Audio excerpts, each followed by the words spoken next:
નમસ્કાર વિદ્યાર્થી મિત્રો, ફરી એક વખત શ્રી એસએન વિદ્યાલય દ્વારા ચાલતા ઈ લર્નિંગ પ્રોગ્રામમાં આપ સૌનું હાર્દિક સ્વાગત છે.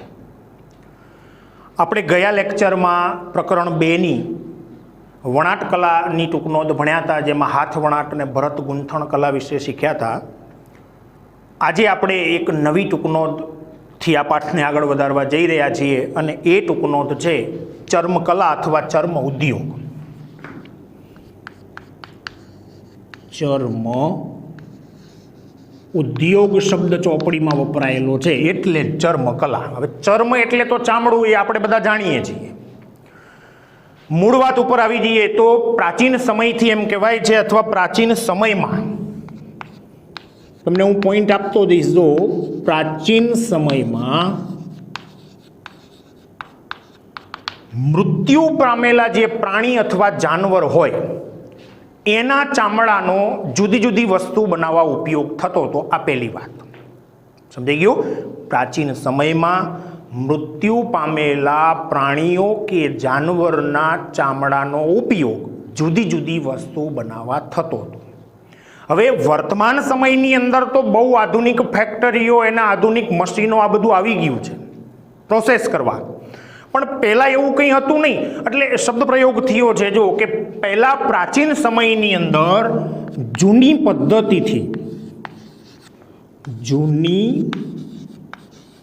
પદ્ધતિથી ચામડું કમાવવામાં આવતું હતું. એટલે શું? તો એમાં શબ્દ હશે, જુઓ, પ્રોસેસિંગ કરવાની વાત. પ્રાણીનું ચામડું મેળવ્યા પછી એને ધોવું, વારંવાર એને સૂકવવું, ટૂંકમાં જે આખી પ્રોસેસ કરવી પડે છે એને કમાવવું શબ્દ આપ્યો છે. એટલે પહેલાં તો આવી કે આધુનિક પદ્ધતિ હતી નહીં, એટલે કીધું છે જૂની પદ્ધતિથી ચામડું કમાવવામાં આવતું હતું. પણ હવે તમે ખાસ ધ્યાન રાખજો, સૌથી વધારે તમારે આ ટોપિક આવશે. હવે જો આમાં ઉપયોગ, ચામડાનો ઉપયોગ શેમાં થતો. પહેલી જ વાત તમે કરી દો, પાણી સાથે સંકળાયેલી જેટલી વસ્તુ છે ને એ તમારે આ રીતે હું તમને પછી સમજાવું છું. જો કોસ, મશક અને પખાલ, આ શબ્દ હશે. જુઓ, પાણી સાથે એટલે શું? તો ખેતરમાં પાકને સિંચાઈ માટે પાણી આપવા. આજે તો સબમર્સિબલ પંપ ને મોનોબ્લોક પંપ ને આવું બધું છે, પહેલાં નહોતું.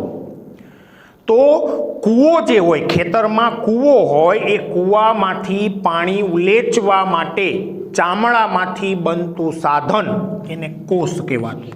ગૂગલમાં સર્ચ કરો તો તમને કદાચ એનો ફોટોગ્રાફ્સ ને એ બધી માહિતી મળી જાય છે. પાણી આપણે અત્યારે કેમ વોટર જગની અંદર 2 લીટર, 3 લીટર, 5 લીટર પાણી કેપેસિટી હોય, એ ક્યાંક આપણે જતા હોય ખેતરે કે ક્યાંક ફરવા કે ગમે ત્યાં તો જોડે લઈ જઈએ છીએ. એ પહેલાં તો આવું કંઈ હતું નહીં, એટલે એ વખતે એવી રીતે પાણી પીવા માટે, એટલે કે જોડે લઈ જવા માટે વપરાતું સાધન ચામડામાંથી બનતું, એને મશક કહેવાતી. અને થોડા વધુ જથ્થામાં પાણીને એકઠું અથવા તો રાખી મૂકવા માટે પખાલ. સમજી ગયું? એટલે ચામડાનો આ થતો ઉપયોગ, તમને એના ઉદાહરણ આપ્યા. પછી બીજું ચામડામાંથી, તો એમાં હું તમને એમ કહીશ કે તમારે યાદ રાખવાના સંગીતના સાધનો. હવે તમે વિચારો તો તમને ખબર પડી જાય. જો દાખલા તરીકે પેલો ઢોલ છે, એનાથી નાનું સ્વરૂપ મતલબ ઢોલકી અથવા ઢોલક.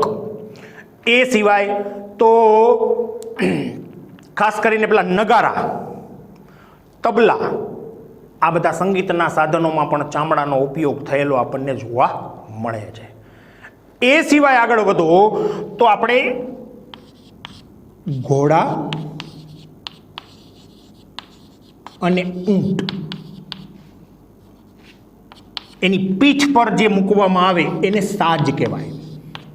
પછી એક સાધન છે પલાણ, કાબૂમાં કરવા માટે લગામ અને ચાબુક. હવે જો હું તમને સમજાવું, ઘોડા અને ઊંટ જેવા પાલતુ પ્રાણીઓ છે, એની પીઠ ઉપર જે મૂકવા માટે વપરાતું ચામડાનું સાધન સાજ, ચામડામાંથી બનતું.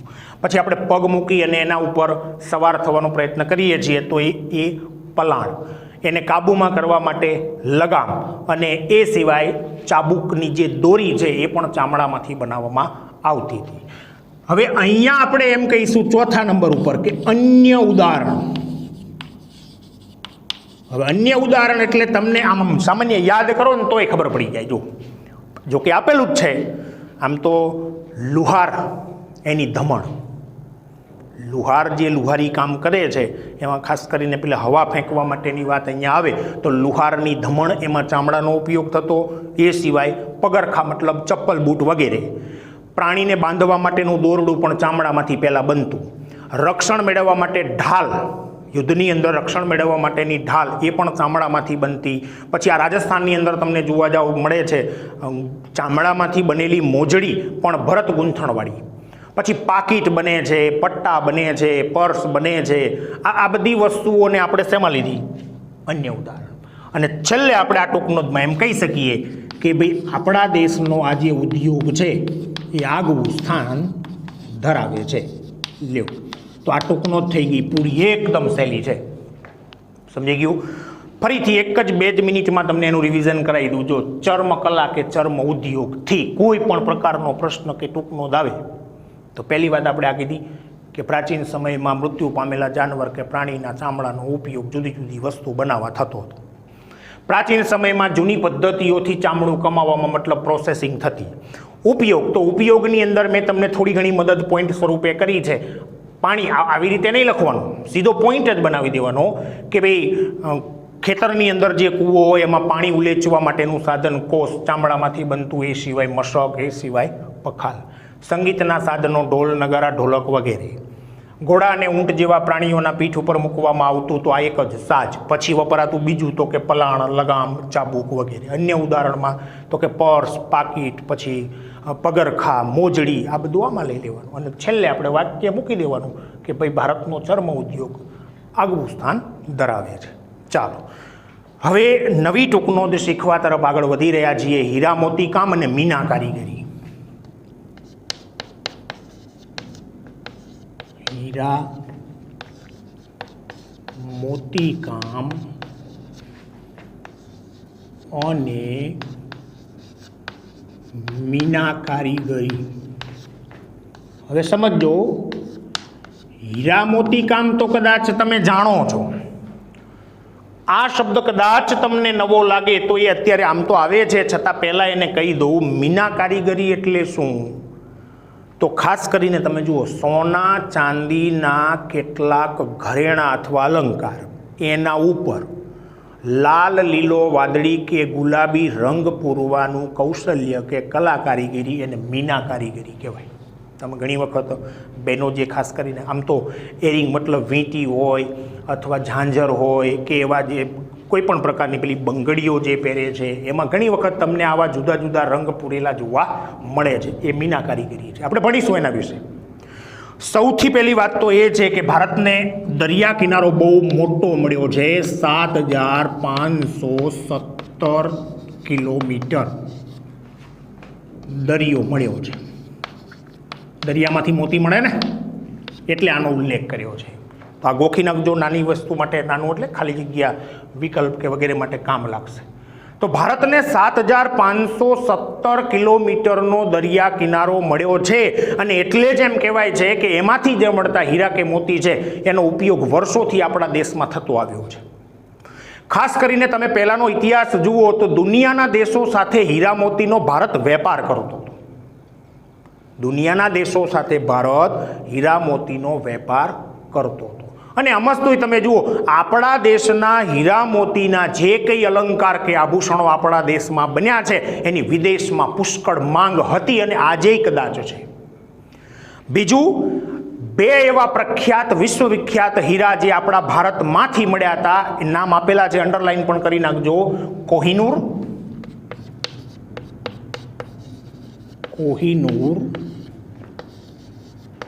અને ગ્રેટ મુઘલ. આ 2 પ્રખ્યાત હીરા છે જે આપણા ભારત દેશમાંથી મળ્યા હતા. હવે તમે ખાસ કરીને જુઓ તો સોના અને ચાંદીના જે કંઈ દાગીનાઓ બને છે એને પહેરવાના શોખીન આપણા ભારતમાં આપણને વધુ જોવા મળે છે. એ સિવાય ખાસ કરીને જુઓ, શ્રીમંત એટલે પૈસાદાર વર્ગના જે કંઈ લોકો હોય, પછી રાજા મહારાજાઓ જે હતા એ હીરા અને મોતીના આભૂષણો પહેરતા હતા. તમે પ્રાચીન સમયની અત્યારે આમ તો જો કે બનાવેલી વસ્તુ છે, સિરિયલો આ તે બધી, પણ એમાં તમે ખાસ નજર કરો અથવા ઇતિહાસ જ્યારે વાંચો ત્યારે આપણને ખબર પડે કે હીરા અને મોતીના જે કંઈ આભૂષણ કે અલંકારો બનતા એ આ પૈસાદાર વર્ગના લોકો હોય, રાજા મહારાજાઓ જે છે એને પહેરવાના શોખીન હતા. હવે ખાસ કરીને આપણે જુઓ જુદા જુદા રત્નો એના નામ આપ્યા છે, અહીંયા બોર્ડ વર્ક કરતો નથી પણ તમે હું 2 વાર બોલીશ, યાદ રાખવાનો પ્રયત્ન કરજો, અંડરલાઈન કરી લેજો. જો હીરા, માણેક, મોતી, પન્ના, નીલમ અને પોખરાજ, આટલા જે રત્નોના નામ આપ્યા છે એનો ઉપયોગ વસ્ત્રાભૂષણોની શોભા વધારવા થતો. વસ્ત્રાભૂષણો એટલે તો ખબર છે ને, રાજા મહારાજાઓ કે એની સ્ત્રીઓ એ વસ્ત્ર જે પહેરે, કપડા, એની શોભા વધારવા માટે એના પર આ હીરા મોતીને ટાંકવામાં આવતા એનો ઉપયોગ થતો હતો. એટલે વસ્ત્રાભૂષણોની શોભા વધારવા માટે કયા રત્નોનો ઉપયોગ થતો હતો, આવો નાનો પ્રશ્ન બની શકે છે. તો હીરા, માણેક, મોતી, પન્ના, નીલમ, પોખરાજ વગેરે. હવે એ બધાનો ઉપયોગ તમે ખાસ રાજા મહારાજાઓની વાત કરો તો એ જે બેસે છે એ સિંહાસન ઉપર તમને એ હીરા મોતીનું કામ વધારે જોવા મળે. એના જે માથા પરના મુકુટ છે, એની જે માળાઓ છે, અહીંયા જે પહેરતા બાજુ બંધ છે, એમાં આ બધા જ જે હું નામ હમણાં બોલ્યો એ રત્નોનો ઉપયોગ એમાં કરવામાં આવતો હતો. અને એમાંય તમે જુઓ આપણા ગુજરાત રાજ્યની અંદર મોતીકામનો ઉપયોગ વધુ થતો હોય એવું જોવા મળ્યું છે. તમે મોતીની વાત કરો, આ તો હવે પ્રાચીન બધું જે ધીમે ધીમે વિસરાતું જાય છે. બાકી મોતીના જે તોરણો છે, એની માળાઓ છે, પેલો કળશ જે છે, કળશ હોય એના ઉપર મોતીથી સરસ મજાનું જેને કહેવાય આમ ગૂંથણો તો શબ્દ નહીં વપરાય પણ એક કલા કરવામાં આવતી ફરતી બાજુ મોતીથી. એ સિવાય આગળ વધો, પેલા ઘૂઘરા છે, પછીત છે, બારી છે, ચાકડા છે, લગ્નના નાળિયેર છે, પછી ઈંઢોણી હોય, પંખા, બળદ હોય એની શોભા વધારવા માટે એના મોડિયા બનતા, એના શિંગડા, એની ઝૂલ, આ બધામાં તમને મોતીકામ કલા જોવા મળે છે. તો કહેવાનો અર્થ એ છે કે આપણા દેશમાં હીરા મોતીનો ઉપયોગ આ રીતે થતો આવ્યો છે. હવે અહીંયા તમારે હીરા મોતી કામની ટૂંકનો અલગથી આવે ને તો આટલી જ. તો એમાં આપણે મોટાભાગે વાત શું હોય કે ભાઈ ભારતને 7,517 કિલોમીટરનો લાંબો દરિયા કિનારો મળ્યો છે. એનો લાભ આપણને આ કલા બાબતે શું થયો તો હીરા મોતી આપણને મળ્યા અને એનો આપણે જુદી જુદી વસ્તુઓમાં ઉપયોગ કર્યો છે. બીજી વાત આપણે એમ કીધી કે દુનિયાના દેશો સાથે ભારતે હીરા મોતીનો વેપાર પ્રાચીન સમયમાં કર્યો છે, આજે કરે છે. ભારતના હીરા મોતીના જે આભૂષણો બન્યા ભારતમાં, એની માંગ વિશ્વના દેશોમાં વધુ રહી છે. પછી આ વસ્તુ ખાસ કે કોહિનૂર અને ગ્રેટ મુગલ જેવા હીરા, વિશ્વવિખ્યાત હીરા જે આપણા ભારતમાંથી મળ્યા હતા. પછી આપણે એમ કીધું કે સોના ચાંદીના જે જુદા જુદા દાગીના કે અલંકાર કે ઘરેણા હોય, ખાસ કરીને જોવા જાવ તો પૈસાદાર લોકો અને રાજા મહારાજાઓ જે હતા એ હીરા અને મોતીના આભૂષણો પહેરતા હતા. પછી આયા રત્નો, તો એમાં તમારે ગોખી નાખવા પડે કે હીરા, મોતી, પછી નીલમ, પોખરાજ, પન્ના, માણેક, આ બધા જે રત્નો છે એનો ઉપયોગ વસ્ત્રાભૂષણોની શોભા વધારવા માટે થતો હતો.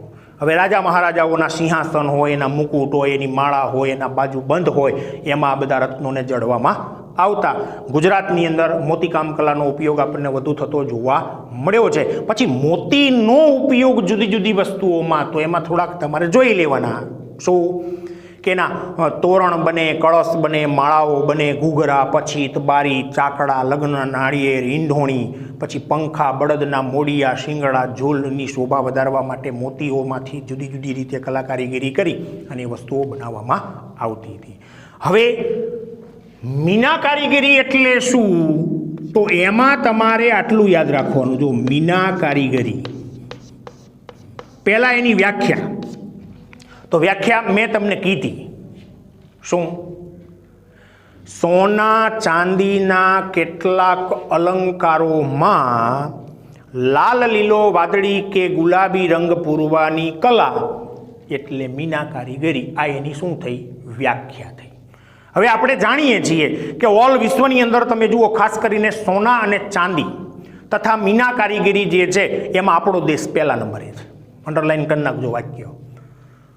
સોના ચાંદીના દાગીના બનાવવાની વાત આવે કે મીના કારીગરીની વાત આવે, એમાં આપણો દેશ વિશ્વમાં અગ્રીમ સ્થાન ધરાવે છે, પહેલા નંબરે છે. અને સૌથી મહત્ત્વની વાત તમારે આ મીના કારીગરીમાં યાદ રાખવાની છે, જયપુર,